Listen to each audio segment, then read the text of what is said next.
절대 묻지 말아야 될 말에 대해서 알려주셨는데요. 당신이 도대체 나와 사귀고 싶은 건가요? 아닌가요? 라는 질문을 하지 말라고 합니다. 그리고 우리는 도대체 어떤 관계인가요? 당신은 나를 어떤 사람으로 생각해요? 이런 질문을 하지 말래요. 그렇게 질문하면 상대방이 우리는 좋은 친구잖아요 라고 하면서 그 애매한 사이를 결론 지으려고 한대요. 친구가 된다면 더 이상 진도가 나가기가 힘들기 때문이라고 하네요. 그래서 이런 애매한 사이를 정의하지 않도록 그런 질문을 하지 않는 게 좋다고 하네요.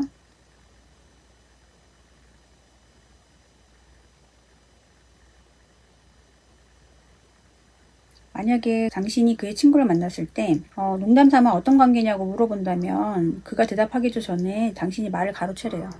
우린 친구예요 라고. 남자들은 사냥꾼 속성이 있어서 도망갈 조짐을 보이면 오히려 벌떡 일어나서 곧장 쫓아간대요. 여자가 먼저 선수치는 거죠. 우리 친구 사이잖아요. 그러면 오히려 여자는 친구라고 생각하는구나 라고 하면서 오히려 또 달려들 수도 있대요. 재밌네요. 그 다음에 두 번째로 묻지 말아야 할 말은 날 사랑해? 안 사랑해? 라고 하네요. 연애가 정책에 들어가면 이런 질문을 했을 때 남자들은 사랑한다고 이미 얘기했잖아. 왜 계속 물어봐? 이러면서 되게 짜증을 낸다고 하는데요. 남자가 사랑한다는 말을 안 한다는 건 나는 너를 사랑하고 있지 않아 라고 말하지 않는 이상 그는 당신을 사랑하고 있다고 합니다. 근데 조심해야 될 게 만약에 남자가 기념일도 아닌데 어떤 징조도 없이 갑자기 사랑이라고 말한다거나 하면 걱정해야 된대요. 남자가 투자에 실패했거나 외도 중일 가능성이 크대요. 그래서 막 사랑을 너무 표현하고 싶으면 오히려 미워 죽겠어 라고 말하래요. 반어법인가? 네. 그리고 남자들이 금전에 대한 시험을 하는데 남자는 돈에 대한 문제를 반드시 물어볼 것이다. 내가 돈이 없어도 나를 사랑할 거야?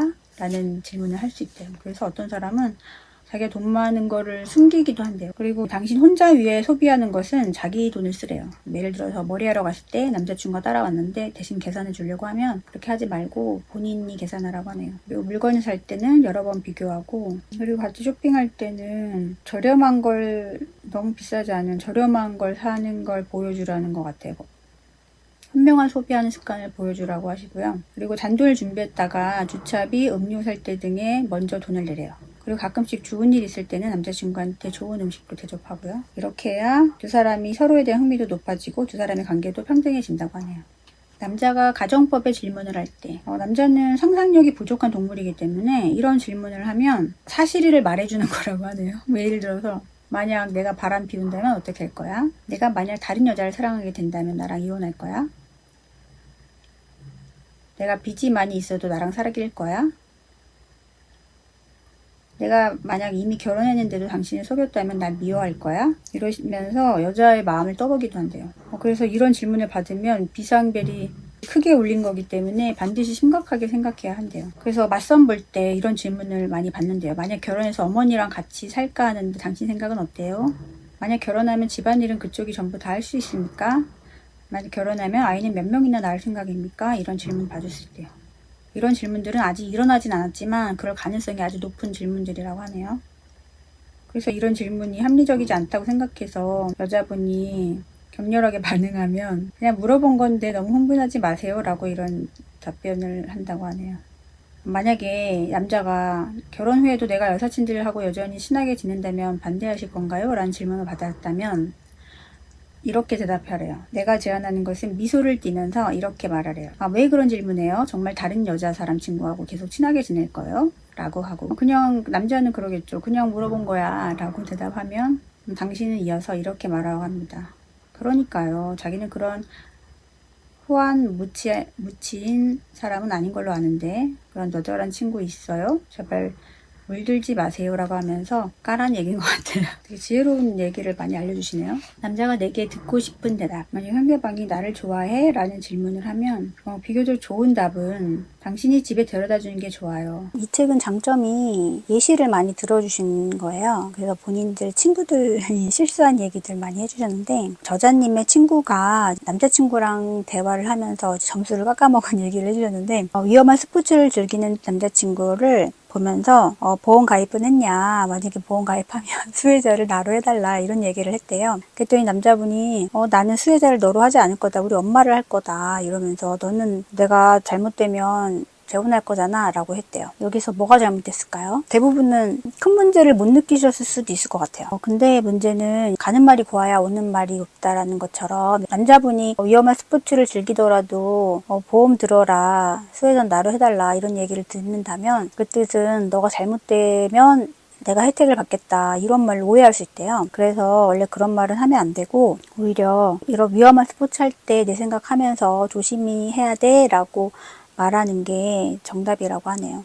그래서 그 친구분이 좋은 표현을 못했기 때문에 그 남자친구도 좋은 답변을 못해준 거다라고 생각하신다고 합니다. 그래서 우리도 혹시 상대방에게 실수하고 있는 게 없는지 한번 돌아보시면 좋을 것 같아요. 그리고 옷에 대해서 조언할 때 좀 조심해야 되는데 상대방이 이제 옷 스타일이 좋지 않거나 뭐 헤어스타일이 마음에 안 들었을 때 그거에 대해서 무조건 바꾸라고 지적을 하면 불쾌할 수 있대요. 그리고 실제로 그 옷을 사준 사람이 가족일 수도 있잖아요. 어머니일 수도 있기 때문에 그렇게 직접적으로 지적하기보다는 엄마랑 같이 쇼핑해서 산 거예요 라고 하면서 엄마의 안무를 묻는 게 더 좋다라고 하네요. 그래서 매 순간마다 이렇게 사실을 말한다고 해서 상대방이 좋아하는 건 아니기 때문에 조심스럽게 말하라는 것 같습니다. 흔히들 많이 하는 실수일 것 같아요. 그리고 절대로 해서는 안 되는 말. 첫 번째, 그러나 라는 표현인데 보통 그러나라는 표현이 반전이잖아요. 그래서 앞단에 좋은 말을 했다가 그렇지만 이렇다라는 얘기를 많이 할 때 그러나라는 표현을 많이 쓰는데 예를 들어서 뭐 셔츠 오늘 너무 멋있게 잘 입었네. 그런데 바지랑 좀 안 어울린다. 이런 표현이잖아요. 그래서 상대방에게 칭찬을 들어도 칭찬으로 안 들린다는 거죠. 그래서 그러나라는 말은 하지 말라고 하시고요. 두 번째, 사실은 뭐뭐이다 라는 표현. 이것도 부정적인 얘기를 할 때 많이 쓰는 단어라서 사실은 뭐뭐하다라는 표현보다는 내 생각에는 이래 라는 표현으로 바꿔보라고 하십니다. 그리고 세 번째는 내가 진작부터 뭐뭐라고 말했잖아 이러면서 핀잔하는 건데 예를 들어서 남자친구분이 휴대폰을 잃어버렸을 때 그렇게 내가 휴대폰 잘 챙기랬잖아 라는 말을 하면 남자친구도 이제 속상하고 혼나는 기분이 들겠죠? 저도 이런 말 가끔 한 것 같은데 이런 말은 안 하는 게 좋다고 합니다. 절대 하지 말아야 될 말이래요. 그리고 남자들에게 본능이 하나 있는데 간절히 원하면 이루어진다라고 생각한대요. 남자에게 힘을 주는 만능 문장인데 나는 당신이 반드시 할 수 있을 것을 믿어요 라는 말이래요. 남자들은 어릴 때부터 비교당하면서 살아왔고 사회에서 자기 자신이 사내 대장부이기 때문에 어쩔 수 없이 짊어져야 할 것들이 많대요. 그래서 여자친구나 여사친으로부터 인정받는 말을 듣거나 중대한 임무를 위탁받으면 자신이 진짜로 부탁을 들어줄 만한 능력이 있는 사람이라는 이미지를 유지하기 위해서 최대한 가능성을 동원해서라도 노력한다고 하네요. 예를 들어주셨는데 어떤 여자분이 남자친구가 밥 먹을 때 메뉴를 자꾸 남자친구한테 고르라고 했대요. 그래서 남자친구가 왜 너는 아무거나 먹을 거야? 라고 질문을 했을 때 그 여자친구분이 너가 선택한 거는 너무 맛이 있어서 뭘 선택해도 안심이 된다라고 했다고 하니까 앞으로는 기쁘게 식당을 선택하는 일을 도맡아 했다고 하네요. 그리고 원망하는 말도 왜 나에게 이렇게 메뉴 고르는 걸 시켜 이러면서 원망하지도 않았대요. 그래서 마법의 말이라고 표현하셨어요. 이 말을 기억하고 자주 사용하래요. 나는 당신이 해낼 수 있을 것이라고 믿어요. 내가 의지할 사람은 당신뿐이에요. 당신 없으면 정말 안 돼요. 정말로 당신이니까 완성할 수 있었던 거예요. 네, 이런 힘을 주고 믿음을 주는 메시지를 많이 전달하래요. 지금 만나고 계신 분들은 남자친구한테 이런 말을 많이 해주세요. 그리고 말을 부드럽게 하는 기술에 대해서 해주셨는데 예를 들어서 문장의 마지막에 말꼬리 부분을 약간 올리듯이 말하고 명령문 대신에 의문문을 많이 사용하래요. 물 좀 주세요가 아니라 나 목말라 죽을 것 같은 여자친구한테 물 좀 줄 수 있어요? 이런 식으로. 그리고 뭐뭐다 라는 표현보다는 뭐뭐인 것 같아요 라는 말을 쓰래요. 이거 물건 싸네 아니라 물건이 싼 것 같네 라는 표현으로 쓰고 이거 먹어요 라는 것보다 이것 좀 먹어봐요. 절대 막말을 하지 말래요. 너무 화가 나서 막 꺼져 이런 말. 그 대신에 미워라는 표현을 하라고 하시네요. 그리고 사랑해 라는 표현의 고급 표현이라고 하셨는데 외모 칭찬에 대한 걸 이분도 언급하셨어요. 그래서 무작정 잘생겼다 이런 표현보다는 좀 개인적인 의견을 덧붙이래요. 연예인 누구랑 닮았다. 당신 조금만 더 꾸미면 어떤 유명 연예인 같을 것 같다 이런 식으로. 두 번째 사랑의 언어는 당신과 헤어지면 죽을 거예요 라는 말이래요. 이게 무슨 말인가 했더니 당신에게 도움을 받고 보호를 필요로 한 존재라는 걸 표현하라는 말씀인데 당신이 아니었다면 절대 길을 못 찾았을 거예요. 당신이 없었으면 이 컴퓨터는 끝났을 텐데 컴퓨터 뭘 고쳐줬나 봐요?